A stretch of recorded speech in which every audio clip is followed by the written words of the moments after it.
In 10 minutes, I can't say much, which is a good thing because there's a lot of people in this room who've got much more important things to say. But I just want to give you some things to think about that have come out of some work that we've been doing at Australia 21. Australia 21 is a not-for-profit, non-aligned group of people who try to bring leading thinkers from Australia and around the world together to think about major issues facing Australia. We're poor as church mice because we refuse to take money from anyone who's got a vested interest, which is just about everybody.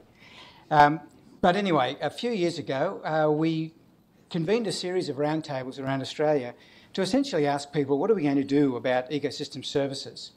And the thing that came out really strongly from those workshops was we can't just rely on governments to sort this out. We've got a tendency in Australia to think governments will solve everything, but really we need a framework that engages people right across all sectors of society, right from governments down to individual citizens. So that was an idea that we put forward, and it really hasn't had much traction. Just recently, we were asked to do a discussion paper for the Department of Agriculture, Fisheries and Forestry to update them on what's been happening with ecosystem services globally and in Australia over the last decade, to have a look at what some of the constraints are to these ideas being taken up, and to put forward some ideas about how ecosystem services can be used better, particularly in government. So although we believe strongly that we shouldn't just focus on government, this report was about what role government might play. So that's, I just want to summarise what's in that report, and it's available on the internet if you want to go and have a look at it in more detail. If you just Google DAF and ecosystem services, you'll find it.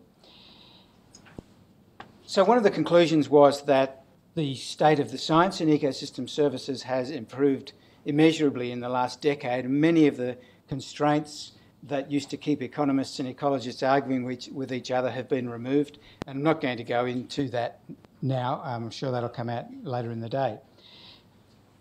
One of the really major conclusions, though, that we drew was that, as well as being an interesting issue from an economic point of view, ecosystem services provides an ideal language to have dialogue across sectors, not just across government departments, but across all sectors of society, about the relationship between people and the environment.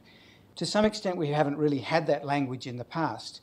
We've now got a language that helps us talk about the impact of population, food security, water management and things like that.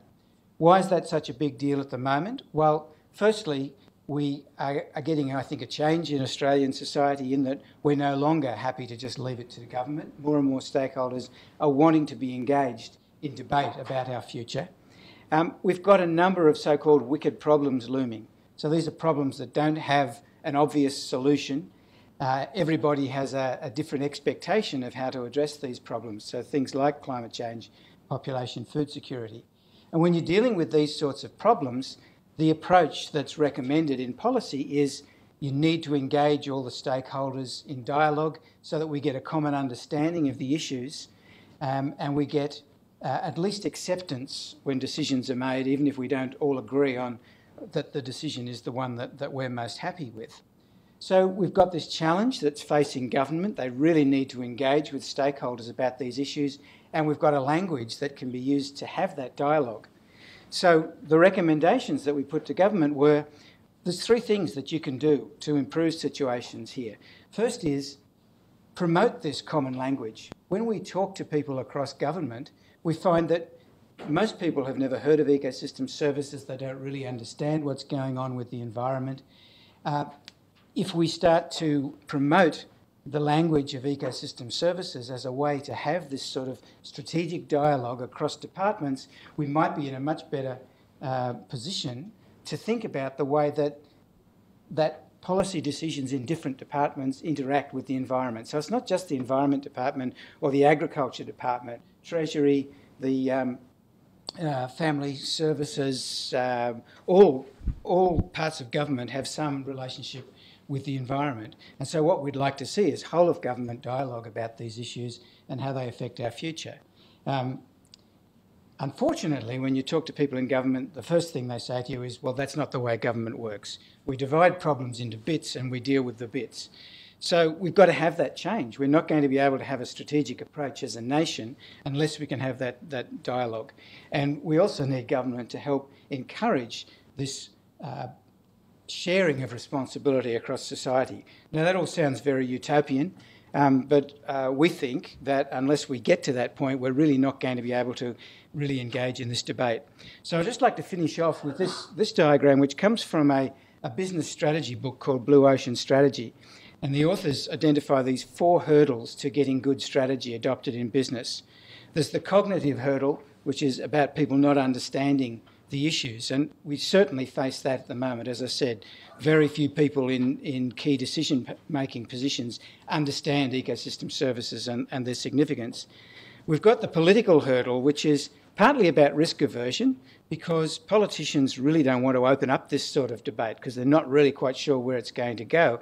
And in Australia, I think we're well behind a lot of the sort of stories that Pavan was talking about in developing countries where you are getting strong dialogue from the bottom up. We're very scared about that in Australia. There's the motivational hurdle, where a lot of people in government will say, well, you know, who really wants to have strategic dialogue across society? Well, I think the answer is a lot of people in society want to have it. It's just government doesn't want to have it.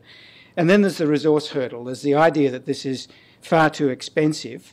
And at the moment, we're going through a process of cost shifting. We've been through a long while now where the states have been reducing their expenditure in this sort of area because the Commonwealth's been investing, and now the Commonwealth's reducing that investment and expecting the states to take it up. And really, the question comes again, can we or should we rely on government to be driving this agenda, or do we need to be looking to business to be taking a bigger role? And I guess that's where we come back to focusing on this sort of meeting where these sorts of discussions across sectors are happening, and we need to expand this to more of a national scale.